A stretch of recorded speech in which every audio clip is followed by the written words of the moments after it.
जब देश की सुरक्षा नीति की बात हो तो सारे व्हाट इफ सोचकर चलने पड़ते हैं। यानी कि ऐसा ना हुआ, वैसा ना हुआ, ये हो गया, तो ये सब कंपोनेंट्स किसी भी देश की सिक्योरिटी मैट्रिक्स का पार्ट होते हैं। इसका मतलब यह है कि क्या क्या पॉसिबिलिटीज हो सकती हैं और उस पॉसिबिलिटी में आपकी तैयारी क्या है, क्योंकि देश की सुरक्षा से बड़ा थोड़ी ना कुछ है। रशिया चाइना के रिलेशन पर आज हम प्रकाश डालेंगे और बात करेंगे कि इंडिया और रशिया के रिलेशंस आर गोइंग फाइन, लेकिन हमारे फाइन हैं, लेकिन रशिया और चाइना के कैसे हैं भाई? चाइना रशिया के लिए क्रिटिकल बन गया है, स्पेशली यूक्रेन वॉर के बाद से।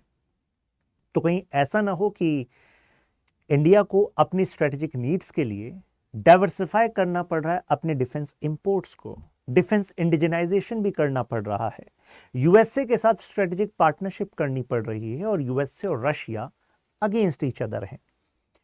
तो कहीं ऐसा ना हो कि रशिया इस ग्लोबल कम्युनिटी में अपने आप को आइसोलेट होता पाता हो और ऐसे में उसको सबसे ज्यादा जरूरत चाइना की पड़ जाए। और जब किसी की जरूरत पड़ती है तो इंटरनेशनल पॉलिटिक्स का नियम है कि आपको भी उसके लिए कुछ कुछ करना पड़ता है, कई बार डायरेक्टली नहीं, इनडायरेक्टली। तो हमें सतर्क रहना होता है कि ऐसे इनडायरेक्टली में कहीं हमारे इंटरेस्ट कॉम्प्रोमाइज ना हो जाए। रियलिस्ट पर्सपेक्टिव जो है इंटरनेशनल पॉलिटिक्स का कहता है कि अगर आपको असफल राजनीति की बात करनी है इंटरनेशनल पॉलिटिक्स में, तो एक चीज ध्यान रखिएगा, वो है कंप्लीट भरोसा। तो अगर कंप्लीट भरोसा आप कर रहे हैं, उस भरोसे के बलबूते आप देश की सुरक्षा छोड़ रहे हैं, तो भाई वो तो असफलता का मतलब पहला यू कैन से इंडिकेटर है। तो ऐसा हम नहीं कर सकते ना। तो इस वजह से इंडिया भी केयरफुली वॉच कर रहा है क्या चल रहा है रशिया और चाइना के बीच में। आप कहेंगे सर एग्जाम्पल से कुछ बताइए। एग्जाम्पल देता हूं। मार्च 2023 में ऑफिशियल रिपोर्ट दाखिल होती है हमारी आर्म फोर्सेस द्वारा पार्लियामेंट में। जवाब दिया जाता है क्योंकि सवाल यह था कि जो रशिया से हमें खरीदने थे डिफेंस इक्विपमेंट्स, भारी मात्रा में जरूरत थी इंडिया को, तो वो सप्लाई हो पाए कि नहीं हो पाए। तो ऑब्वियसली नहीं हो पाए क्योंकि Russia is already engaged in Ukraine war. मार्च 2023 में ही शी जिनपिंग और मिस्टर पुतिन मिलते हैं और नो लिमिट्स एग्रीमेंट करते हैं। नो लिमिट्स का मतलब होता है कि कोई भी एरिया हमारे कोऑपरेशन का फॉरबिडन नहीं माना जाएगा।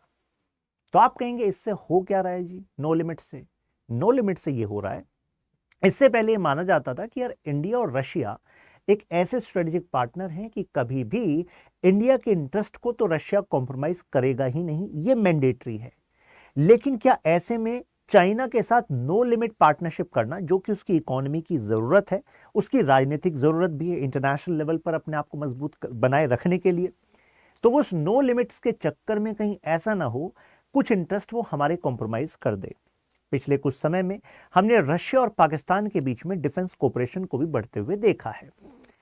लेकिन रशिया का कहना है कि जो हम डिफेंस सप्लाईज पाकिस्तान को कर रहे हैं वो पाकिस्तान में टेररिस्ट एक्टिविटीज को काउंटर करने के लिए उन हथियारों का इस्तेमाल किया जाएगा। लेकिन आप सबको पता है हथियार पर लिखा नहीं होता कि जी इसका इस्तेमाल इंडिया के खिलाफ नहीं होगा, इसका तो केवल टेररिस्ट के खिलाफ होगा, ऐसा तो नहीं होता। हमें इसको ऐसे भी समझना होगा कि जब हम अपने हथियार की खरीद को डाइवर्सिफाई कर रहे हैं, पहले रशिया से ही खरीद रहे थे ज्यादा, अब हम अलग अलग देशों से खरीद रहे हैं, तो भाई रशिया को भी तो जरूरत है कस्टमर्स की। तो जैसे इंडिया एक कस्टमर, तो ऐसे में पाकिस्तान भी एक कस्टमर। तो इस वजह से कुछ एनालिस्ट का कहना है कि क्या इंडिया और रशिया की जो स्ट्रेटेजिक रिलेशनशिप है, क्या वो लिटरल रह गई है, शाब्दिक रह गई है, और अब जो है ज्यादा रिलेशनशिप हमारी ट्रांजैक्शनल हो रही है और ज्यादा स्ट्रेटेजिक अब जो है रशिया के लिए चाइना है। कई लोग जो कि एक ऐसे समय में पले बढ़े हैं जब उन्होंने रशिया और इंडिया के रिलेशनशिप को एट बेस्ट ही देखा है, तो शायद वो इससे पहले का जो इतिहास रहा है रशियन एम्पायर ब्रिटिश इंडिया का या रशिया और इंडिया का, शायद उस पर नजर डालना जरूरी है जिससे कि थोड़ा और क्लैरिटी हो जाए। यानी कि जब जब इंडिया और चाइना का कॉन्फ्लिक्ट हुआ है, तो इंडिया चाइना कॉन्फ्लिक्ट में क्या रशिया आउटराइटली इंडिया को सपोर्ट कर रहा था, फॉर एग्जांपल 1962? तो आंसर इज नो। तो यानी कि अगर उस समय ऐसा था और इस समय तो चाइना बहुत ज्यादा क्रिटिकल है, तो संभावनाओं का ही तो खेल है सारा का सारा, संभावनाओं पर सोचकर चलना पड़ता है। तो इस वजह से हमें समझना होगा। तो जरा इतिहास से उठाकर लाते हैं प्लान को, कुछ और अंडरस्टैंडिंग भी बिल्ट होगी। अंडरस्टैंडिंग इंडियाज ज्योग्राफिकल वल्नरेबिलिटीज, क्योंकि geography has lot to do with the current politics and economy of any nation. जरा जिक्र देखिए दोहा मिल प्लान का, क्या है ये? 1854 की बात है। तो यहां पर मिस्टर डोहामिल जो इनके जनरल थे, मतलब रशियाज जनरल, उन्होंने जो जार निकोलस वन के सामने एक प्लान रखा। उन्होंने कहा कि जो ब्रिटिशर्स है ना, ये यूरोप की तरफ से हमारे साथ प्रॉब्लम क्रिएट करते रहते हैं, वी हैव अ सोल्यूशन। क्या सोल्यूशन? उन्होंने कहा कि ऐसा करते हैं, ब्रिटिश इंडिया की जो वल्नरेबिलिटी है ना उसको हार्नेस करते हैं। कहा ब्रिटिशर अगर सबसे ज्यादा कहीं पर कमजोर हैं तो ब्रिटिश इंडिया में ही, कमाई का बहुत बड़ा सोर्स है इनका, राइट, पॉलिटिकल फोर्स बने हुए हैं ब्रिटिश इंडिया पर कंट्रोल करके। तो उन्होंने कहा कि मेरे हिसाब से हम अब इस ज्योग्राफिकल रूट्स को अपना सकते हैं। कौन से ज्योग्राफिकल रूट्स? उन्होंने कहा कि इतिहास देखिए, Alexander the Great, Genghis Khan, Tamil Nadu, Babur, Nadir Shah, हर कोई किस रूट से आया है? इस रूट से आया, मतलब कि वो बेसिकली नॉर्थ वेस्ट एरिया की बात कर रहे हैं, अफगानिस्तान वाले रूट की, पर्शिया अफगानिस्तान वाले रूट की बात कर रहे हैं। उन्होंने कहा हम भी इसी रूट को हार्नेस कर सकते हैं, अपनी फोर्सेस को मोबिलाइज करेंगे, दो पार्ट में अपनी फोर्सेस को डिवाइड करेंगे। कौन बता रहा है? रशियन आर्मी की प्लानिंग चल रही है। अब आप कहेंगे तब की रशियन आर्मी की प्लानिंग का अब से क्या लेने देना? मैंने कहा सिक्योरिटी मैट्रिक्स जब देश की डिजाइन होती है तो हर एक पॉसिबिलिटी को सोचकर चलना पड़ता है, उसी हिसाब से अपनी सुरक्षा नीति बनानी पड़ती है। तो इसी वजह से हम इतिहास पर जा रहे हैं। उन्होंने कहा दो पार्ट में डिवाइड करेंगे। अगर हम कैवलरी की बात करें, हैवी आर्टिलरी की बात करें, जैसे अगर हम डिवाइड करें इन्फेंट्री, आर्टिलरी, कैवलरी, तो ऐसा करेंगे कि भाई जो पैदल सैनिक हैं और जो हथियार हैं, तो क्या करेंगे, उसको तो कैस्पियन सी के थ्रू पहुंचा देंगे पर्शिया में। यहाँ पर पर्शिया, यहाँ पर तेहरान आपको दिख रहा है, और उसके बाद हम ले जाएंगे अफगानिस्तान के थ्रू इंडिया में। और यह ग्रेट सरकासिया, मतलब ये रीजन उस टाइम सरकेशिया कहलाता था, और जो घुड़सवार हैं उनको सरकेशिया के थ्रू जॉर्जिया, आर्मेनिया को क्रॉस करते हुए ईरान, एंड देन फिर हम लेकर जाएंगे इंडिया की तरफ। तो इस तरीके से उन्होंने प्लान बनाया। उन्होंने कहा दो रास्ते हैं, एक तो है काबुल, एक कंधार। कहा कि ये जो ऊपर वाला रास्ता है, यानी कि काबुल वाला रास्ता, तो खैबर पास से कनेक्ट होता है। तो ऐसे में काबुल रूट को उन्होंने प्रेफर करा अपने इस दुहामिल प्लान में। कहा कि काबुल रूट के थ्रू हम यहाँ पर आ जाएंगे, क्योंकि ये खैबर पास आपको पहुंचा देगा लाहौर और दिल्ली, सीधे वहीं पर हम अटैक करेंगे। आप कहेंगे सर ये तो मनगढ़ंत बातें हैं, ऐसा तो कभी हुआ ही नहीं, राइट। लेकिन हम रशिया और ब्रिटिश इंडिया की जब हिस्ट्री को पढ़ते हैं तो पाते हैं कि 95,000 सैनिकों को जब उन्होंने मतलब पहुंचा दिया था ताजिकिस्तान पर। आप कहेंगे ताजिकिस्तान से क्या लेना देना? अरे बहुत कुछ लेना देना है भाई। आप ये देखिए, यहां पर हम बात कर रहे हैं तो ये नीचे जो अफगानिस्तान है, अफगानिस्तान के ऊपर है ताजिकिस्तान। तो ताजिकिस्तान किसका पार्ट होता था? यूएसएसआर का। उससे पहले किसका पार्ट होता था? रशियन एम्पायर का। तो रशियन एम्पायर के बॉर्डर जो है फैले तो हुए हैं अफगानिस्तान तक। तो अगर 95,000 सैनिक के आसपास पहुंच गए ताजिकिस्तान के आसपास, ये ब्रिटिश इंडिया को खबर थी। तो ब्रिटिश इससे सकपका गए। उनको लगा कि यार ऐसा ना हो कि रशियन एम्पायर अफगानिस्तान का रूट इस्तेमाल करके सीधा यहाँ आ जाए। तो ऐसे में ब्रिटिशर्स ने क्या किया था, अफगानिस्तान के साथ एग्रीमेंट किया कि ऐसा करते हैं यार, अफगानिस्तान तुम्हें ना एक बफर की तरह ट्रीट करेंगे। जैसे कि आप फेमस या इनफेमस कह लीजिए, जो अफगानिस्तान और पाकिस्तान के बीच में है दुरंद लाइन, राइट, जिसको अफगानिस्तान की आज की तालिबान सरकार भी नहीं मानती और उससे पहले की डेमोक्रेटिक गवर्नमेंट भी नहीं मानती थी। कहती थी यार ये ब्रिटिश लोगों ने दबाव में हमारे पश्तूनिस्तान वाले एरिया को बांट दिया। तो एक्चुअली आप दुरंद लाइन की इतिहास पढ़ेंगे तो जानेंगे कि Durand line was a creation of insecurity that British India was facing from Russian empire. Insecurity का कारण था, और आज तक वो मुद्दा बना हुआ है पाश्तूनिस्तान का कि पाश्तून लोगों को दुरंद लाइन के थ्रू बांट दिया आपने। कुछ पाकिस्तान की साइड आ गए, कुछ अफगानिस्तान की साइड आ गए, दोनों अपने आप को एक मानते हैं, ऐसा भी मांग होती रहती है। खैर, back to our story now. अब जरा जानते हैं चाइना की साइड से वल्नरेबल पॉइंट्स। हम दो सेक्टर्स को जानते हैं, एक तो अपना नॉर्थ ईस्ट वाला सेक्टर अरुणाचल वाला, और एक ये वेस्ट वाला सेक्टर। इससे पहले 1962 में भी हमने यहीं से वल्नरेबिलिटी को देखा था। जैसे कि अब ये हम बात क्यों कर रहे हैं, क्योंकि चाइना और रशिया की बात है। रशिया के पास क्या एक्सेस है वो हमने देख चुका, चाइना के क्या पास क्या एक्सेस है वो हमें पता है।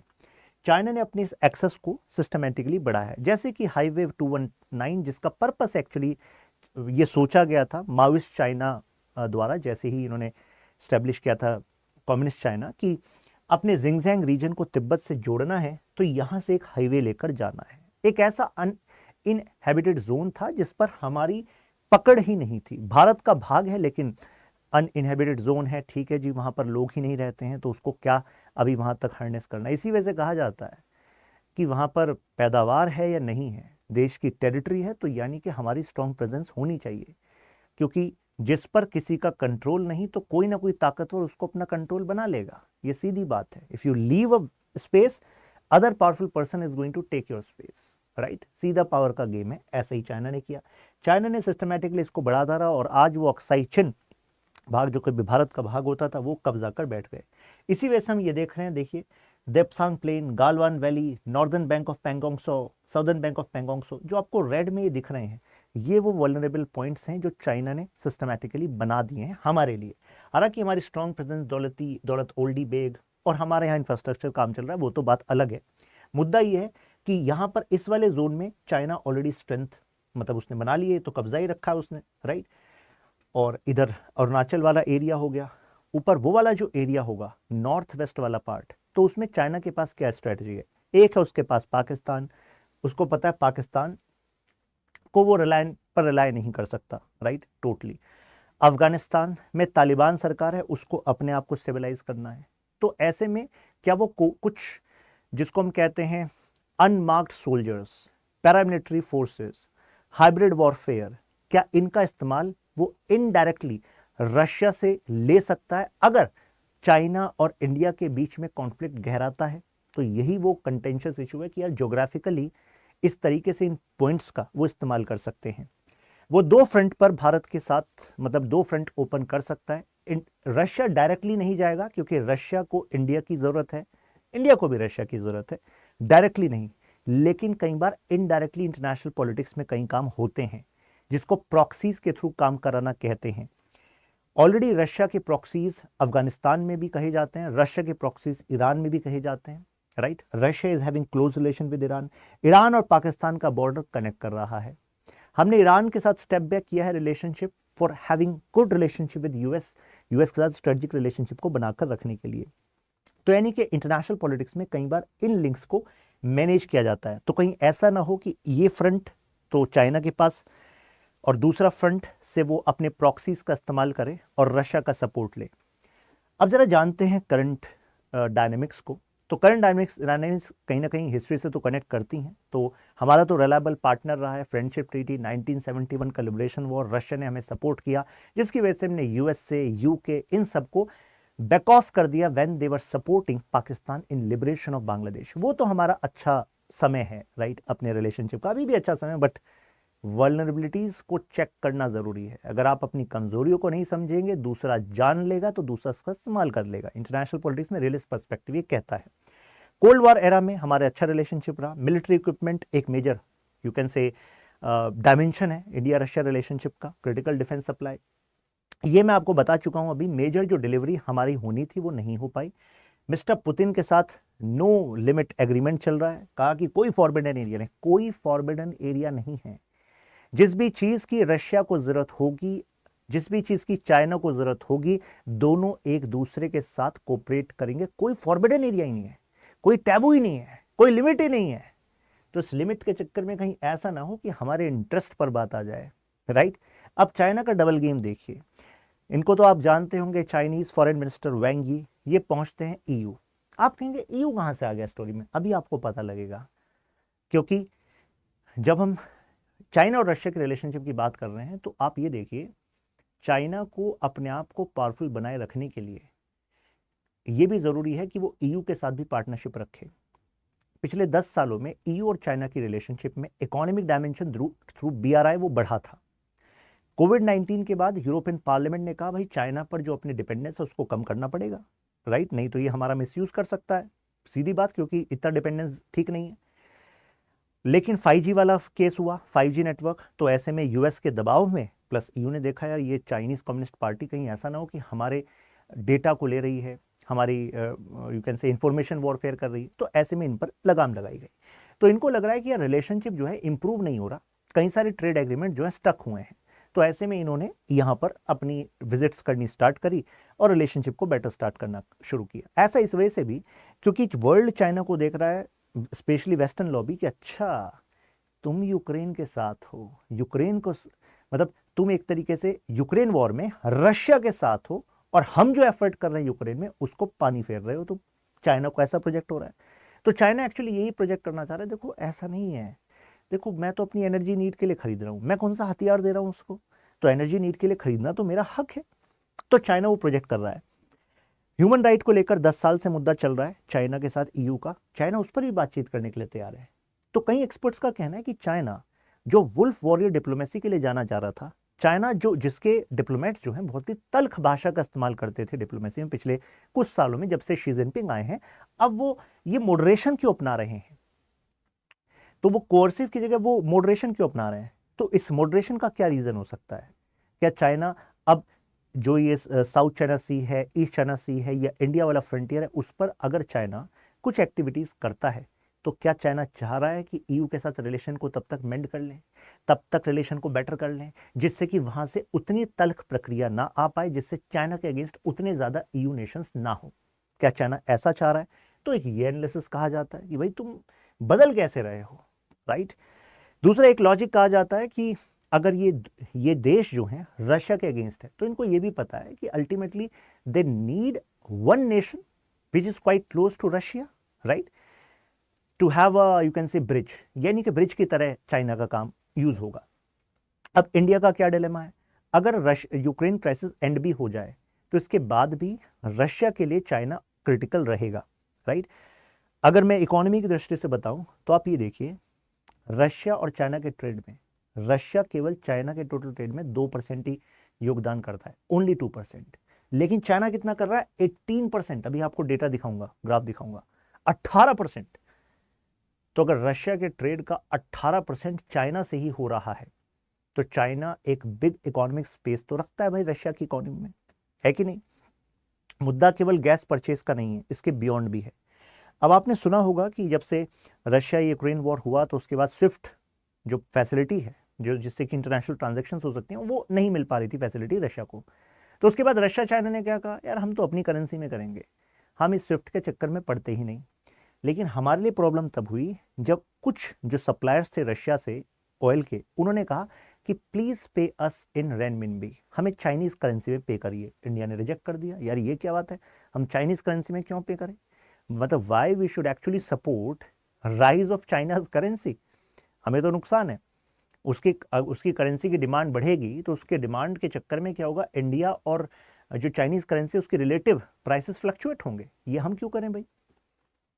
तो एक तरीके से कॉम्प्लिकेट हो रहा है ये सिनेरियो। हमें एक तरफ रशिया को मैनेज करना है, दूसरी तरफ यूएस को मैनेज करना है। और अगर रशिया और यूएस के बीच में ये जो कॉन्फ्लिक्ट है, अगर ये फर्दर राइज होता है, तो इससे आपको ही लगता कि यूएस, जापान, ऑस्ट्रेलिया, इन सब का जो फोकस है इस इंडो पैसिफिक रीजन पे शायद कुछ कम हो सकता है। अगर ये इधर ही उलझे रहेंगे, इसी वाले फ्रंट पे, यूक्रेन वॉर पे, इधर वाले फ्रंट पर, मिडिल ईस्ट पर, US supporting Israel, US supporting Ukraine, तो भाई साहब इंडो पैसिफिक का क्या होगा? चाइना के तो मजे आ जाएंगे ना, चाइना वुड बी लाइक ठीक है, मतलब अब मैं यहाँ पर अपनी एक्सपेंशनिस्ट पॉलिसी का इस्तेमाल कर सकता हूँ। तो that is also a determinant for India, right. अब रशिया की खुद की एक इनेबिलिटी कही जा रही है कि भाई वो अभी हमें जो एनफ जो डिफेंस है वो सप्लाई नहीं कर सकता, इस वजह से हमें अपने आप को डाइवर्सिफाई करना पड़ेगा। और जैसे ही हम डाइवर्सिफाई करेंगे, तो रशियन जो डिप्लोमेट्स हैं वो भी इस बात को अलग तरीके से लेंगे कि अच्छा, means you are going away from us. तो हमें दोनों को मैनेज करके चलना है। How can Russia help China? तो देखिए, एक तो रशिया डायरेक्टली तो नहीं करेगा कहा जा रहा है, लेकिन इनडायरेक्टली कर सकता है। साइबर वॉरफेयर, ये रशिया का यू कैन से हाइब्रिड वॉरफेयर जो है, ये रशिया का प्लस पॉइंट कहा जा रहा है। हाइब्रिड वॉरफेयर होता है क्या? कई लोगों को लगता है अच्छा, मतलब सर कह रहे हैं कि साइबर सिक्योरिटी नहीं, साइबर सिक्योरिटी तो केवल एक है, हाइब्रिड वॉरफेयर अपने आप में एक बड़ा टर्म है। आज हमें जो सिक्योरिटी है वो केवल बॉर्डर से इशू नहीं है, अब हाइब्रिड सिक्योरिटी का इशू आ गया है। खुद नेटो ने यूरोपियन पार्लियामेंट को अपने जवाब में कहा कि नेटो में इतना खर्चा होने के बाद भी कितने सारे ऐसे सिक्योरिटी रिस्क हैं जिसमें कि जिसने अटैक किया उसको आइडेंटिफाई कर पाना बड़ा मुश्किल होगा। They are not 100% sure. क्योंकि आपको क्या लगता है, सुरक्षा केवल कोई बॉम्ब डालने से नहीं, वो तो केवल एक है, साइबर सुरक्षा भी चलो ठीक है, मतलब ग्रिड फेलियर, डिफेंस, वो भी बहुत बड़ा इशू है, लेकिन इसके अलावा सिस्टमैटिकली पॉलिटिकल टर्मोइल लाना किसी देश में, अपोजिशन को मजबूत करना किसी देश में, जिससे कि रजीम को स्टेबलाइज किया जा सके, उनकी पॉलिसीज को अपने हिसाब से चला पाना, उनकी सोसाइटी में डिसइंफॉर्मेशन फैलाना, मिसइंफॉर्मेशन फैलाना और पॉलिटिकल कैओस क्रिएट करना, ये भी वॉरफेयर के तरीके हैं। आपको एक गोली चलाए बिना आप तो उस देश में सिविल वॉर जैसी सिचुएशन को खड़ा कर सकते हो।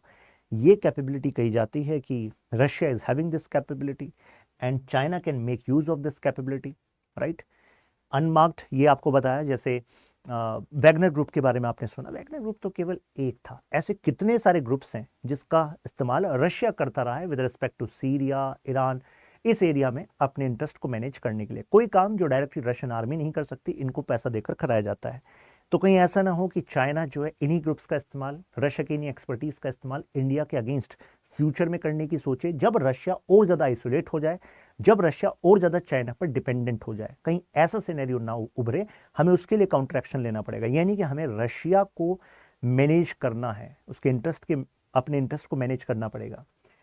ये तरीके होते हैं हाइब्रिड वॉरफेयर के कि शॉर्ट और सस्टेन्ड आप जो है कुछ एग्रेशन बनाकर रखो बॉर्डर पर, कुछ डोमेस्टिक फ्रस्ट्रेशन रखो, डिसइंफॉर्मेशन रखो, कुछ ऐसे कंडीशंस रखो, मिसइंफॉर्मेशन रखो, जिससे कि अलग अलग एरियाज में वहाँ पर सेसेशन की टेंडेंसीज फैल जाएं, अलग होने की टेंडेंसी फैल जाएं। अभी मैं आगे बढ़ूंगा इस पे, और इंटरेस्टिंग बात है, अभी आपको पता लगेगा कि एक्चुअली रशिया और चाइना जितना सोच रहे हैं करने की साथ में, शायद उतना रशिया चाइना के क्लोज आएगा नहीं।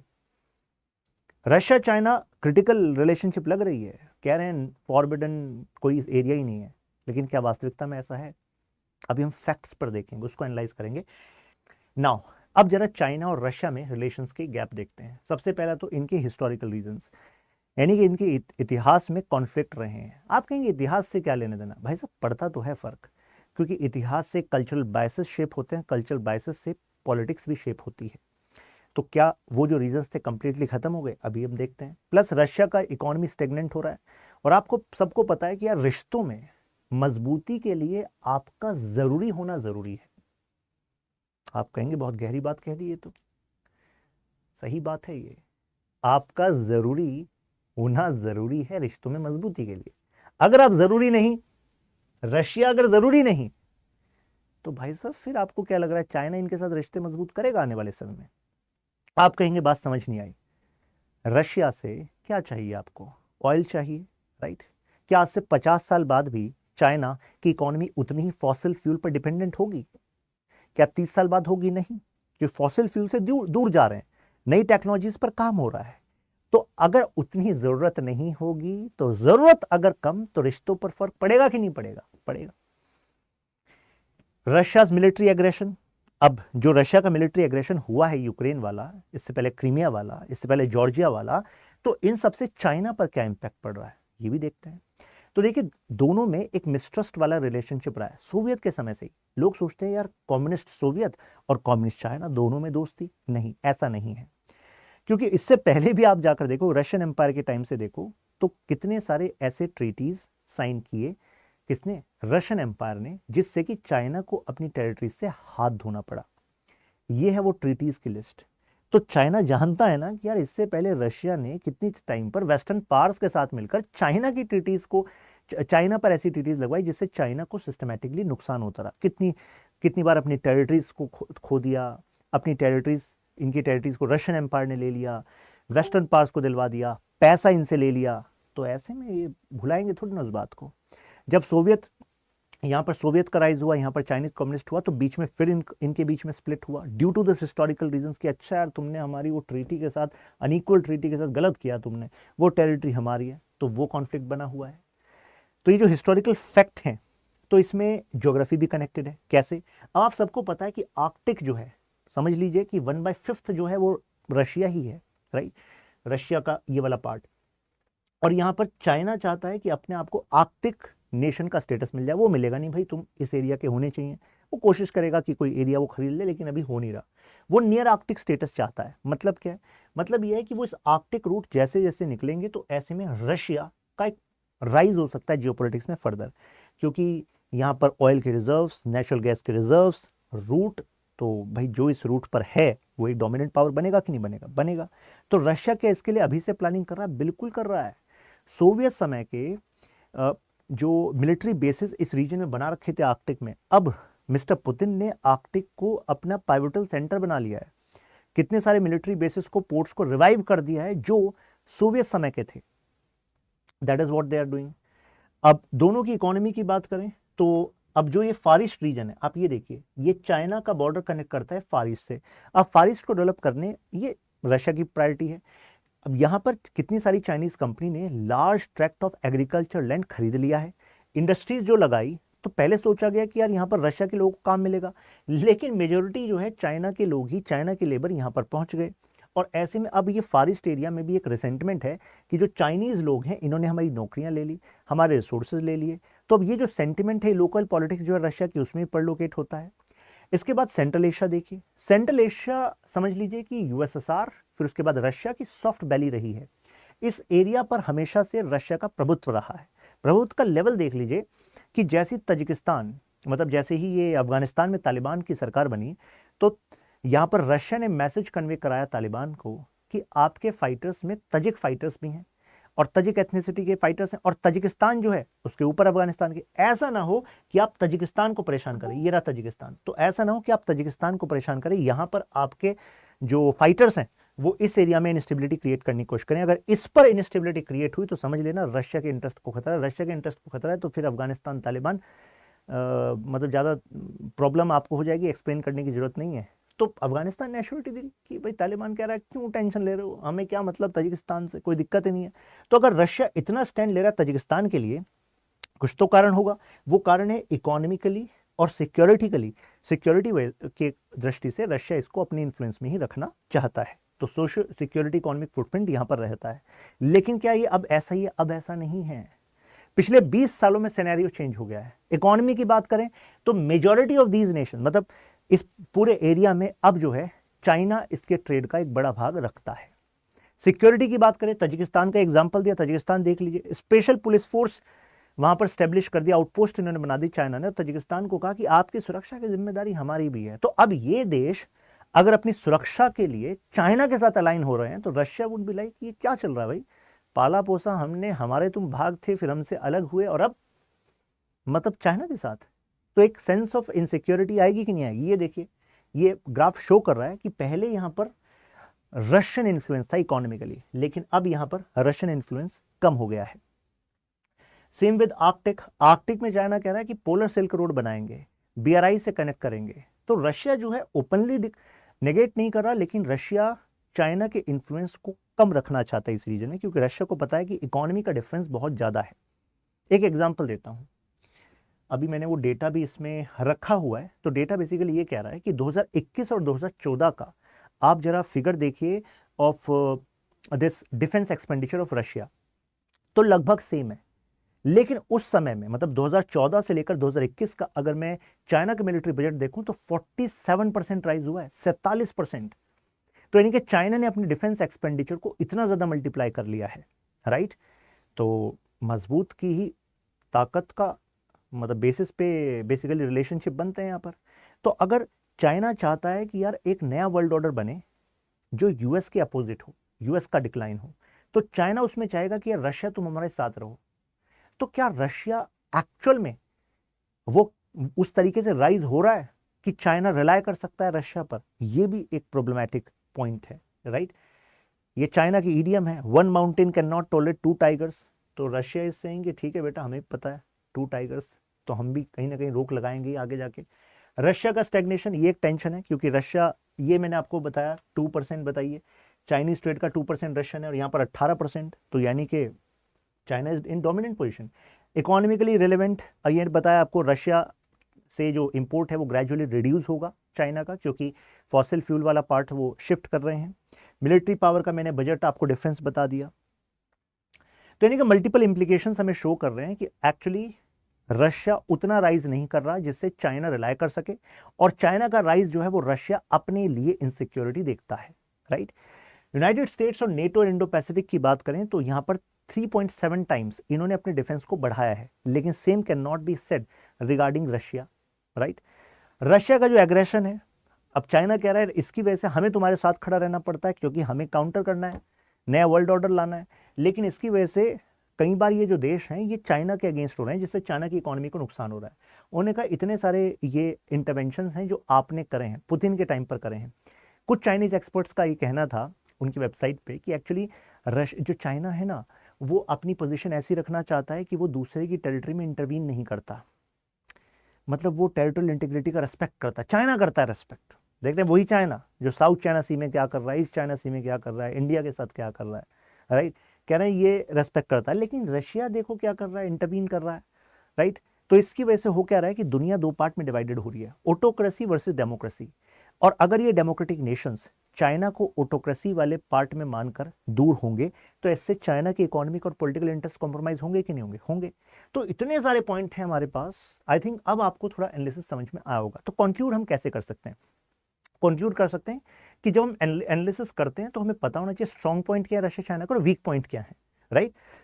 तो स्कीम तो बढ़ रही है, मतलब अगर इनके रिलेशन की बात करें तो रिलेशन वाइडन हो हुए हैं, लेकिन due to insecurities, due to the challenges which we just discuss in the last part of this video, तो हम कह सकते हैं कि यू कैन से कि we have to keep our eyes open, we have to strategize accordingly to manage Russia's relationship. Specially अगर हम quad के सपोर्ट करते हैं तो रशिया इनसिक्योर होता है क्योंकि रशिया क्वाड और इंडो पैसिफिक को नहीं मानता, राइट। तो यहाँ पर जो शिफ्ट हम प्रेफरेंस में देख रहे हैं, तो हम इस तरीके से कह सकते हैं कि रशिया हो या इंडिया हो, ज्योग्राफीज ऐसी हैं कि हमें रशिया के साथ अपनी रिलेशनशिप को मजबूत करके चलना पड़ेगा। फार ईस्ट में उसके डेवलपमेंट में रशिया इंडिया को इनवाइट कर ही रहा है, इंडिया की इन्वेस्टमेंट भी है फार ईस्ट में। तो ऐसे में फार ईस्ट और आर्कटिक में अपना बेनिफिट जो हमें लेना है, व्लादिवोस्तोक चेन्नई रूट हो गया, तो उसके लिए रशिया के साथ रिलेशनशिप को हमें फॉरवर्ड फुट पे ही रखना पड़ेगा। ये कहा जाता है ना कि डिप्लोमेसी में खास बात यह है कि हमें पता है कि हमें यूएसए के साथ भी रिलेशनशिप रखनी है, लेकिन हमें पता है कि रशिया भी हमारे लिए बहुत जरूरी है। तो means conveying this clearly to Russia that our relationship with US is in no way going to compromise India Russia relationship and India Russia relationship together. This is necessary to actually off beat you can say जो भी China के efforts हैं उसको neutralise करने में भी जरूरी रहेगा, राइट। अब जरा एक क्वेश्चन देखिए, explain the dynamics of China Russia China dynamics and how does it impact India's interest. तो basically India Russia China relationship के डायनेमिक्स को बताना है, इंडिया के इंटरेस्ट कैसे इंपैक्ट होते हैं। तो आई थिंक आपको क्लैरिटी मिल गई होगी इस पूरे एनालिसिस से। कमेंट्स में बताइएगा आपका क्या व्यू है। इस वीडियो को आप शेयर भी कर सकते हैं।